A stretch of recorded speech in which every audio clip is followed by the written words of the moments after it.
Hey everybody, Nick LeBrun here, and this is the Lake Pro Guides tournament recap of Lake Cherokee in East Tennessee. So we just got done with day 2 and caught a ton of fish, largemouth and smallmouth, but I couldn't get that 3-pound quality or better to do well in the results. I think I finished 122nd. Had 11 something on day 1, was 12 pounds today, but 2 pounds separate probably 60th from 120th. I mean, that's how tight it is.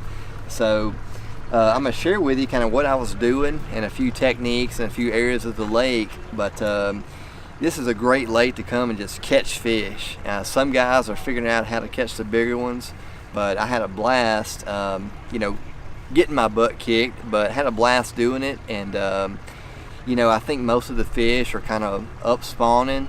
You have some that are kind of pre-spawn maybe that haven't quite moved up yet, but one thing that kind of caught smallmouth and largemouth that were up shallow is a V&M chopstick, and I had this rigged on a Hayabusa special wacky hook with a little wire guard. This is a 1/0, but this color chopstick by V&M, it's called Okeechobee Magic, and I'm using a little O-ring there, and 8-pound Sunline fluorocarbon on the leader. I went pretty light just because I didn't really know if they'd bite a bigger line, but went 8-pound line. That's a Sunline SC Sniper. That's what I like using for that. And on the main line, I had SX1 braid by Sunline. It's high-vis yellow, and I was throwing 16 pound with that. Hill. V&M chopstick again. Hayabusa wire guard, wacky hook. Another keeper anyway. So anyway, my setup with that is a Fitzgerald spinning reel, and I had that paired with a Fitzgerald spinning rod.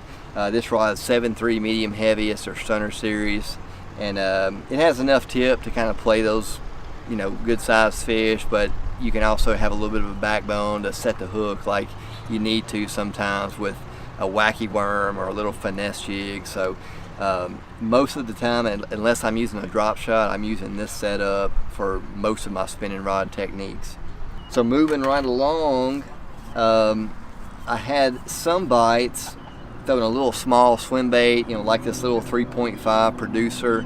I had that paired with a 3/8 ounce head by Hayabusa. This is their Power Delta head, and with that little swim bait, you just have to throw it, on these little bluff walls and just reel it as slow as you could, and the smallmouth would just sledge it. I mean, it was a really fun bite.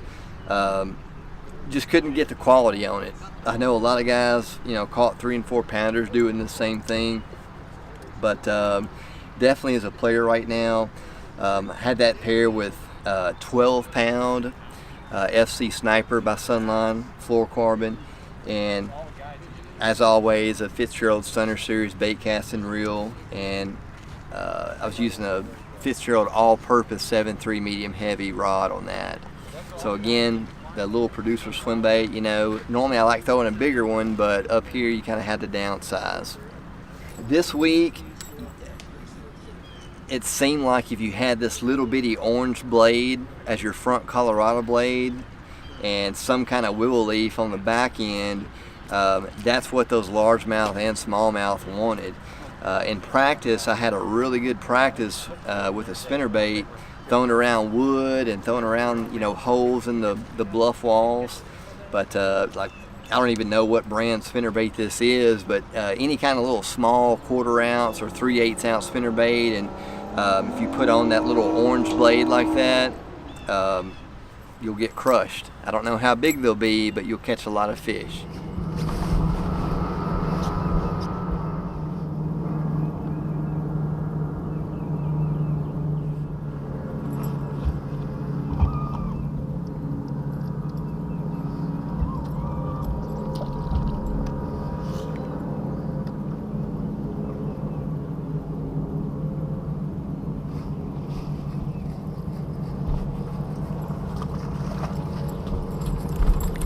How about that for the first cast?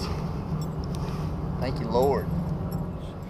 Had that paired with an 18-pound Sunline FC Sniper fluorocarbon, a 7-to-1 gear ratio on the stunner reel. I wanted a gear ratio that way if one hit way out there I could really get after it and kind of get him to the boat, and I could reel slow if I wanted to. Sometimes if there wasn't much rain, you had to really kind of slow that retrieve down. With a spinnerbait, it's always easy to reel slower than it is to try to reel faster if you need to catch up with one. The same rod I used with the big LeBrun's 7.2 frog rod, Brian Thrift series by Fitzgerald. So anyway, those are kind of the three little patterns I had going on. Today, I mean on day 2, it kind of got tougher, and the V&M chopstick was kind of the main go-to for just getting bites. Caught largemouth and smallmouth doing that, so I'd say that the V&M chopstick was the most consistent thing for me. Now let's talk about areas of the lake. All right, so on Lake Cherokee, we went out of down here by the dam, and you can kind of tell by my red crosses here, that was most of my bites in practice. So I spent a lot of my time up there in that 25E German Creek area. But I want to talk about this Panther Creek area first. So this little creek here is called Panther Creek, and there's a lot of largemouth and smallmouth kind of pulling up and spawning right here right now. All these little pockets are good, but you can kind of tell I kind of camped out in this one right here a lot.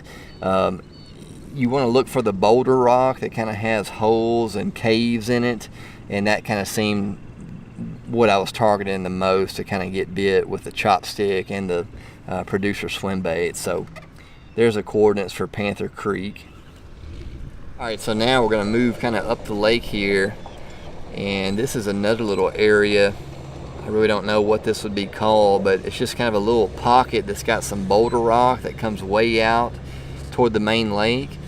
And in practice, I had a lot of big smallmouth bites here, and actually caught a few largemouth here on day 1. So same thing, has a lot of the broken boulder rock, and went in there and kind of just covered water, and that's the coordinates of this little pocket. So from there, we're going to go on up the lake toward 25E, and right in here you've got a couple of little islands out here. The river channel makes a big bend, but both sides of the bank in this main little creek area, you have a lot of little fingers that have good laydowns in them. You have a lot of boulder rock that's broken, and you actually have some pea gravel points in here too. So this is like a little lake in itself, and in practice I had a ton of bites just around the bank doing different things. Actually caught some of the chopstick fish on this bank right here today, but I'm gonna kind of just mark this little general area, and I think anything that you want to do, any technique you can do right here within 500 yards of this waypoint. I want to mention too that anytime you have a tournament where you're constantly running and gunning and changing spots, it's important to have a good ride. I run a Skeeter FX21 paired with a 250 Yamaha show, and super dependable this week. I mean, I was real happy with how my boat did, just constantly, running and gunning and changing spots, and that's always a big deal no matter where I'm at in the country. So this has been the Lake Pro Guides recap video. Check out Lake Pro Guides, because you never know when they're going to add a lake in your neck of the woods. They're constantly updating and making things better. So check them out, and we'll see you next event.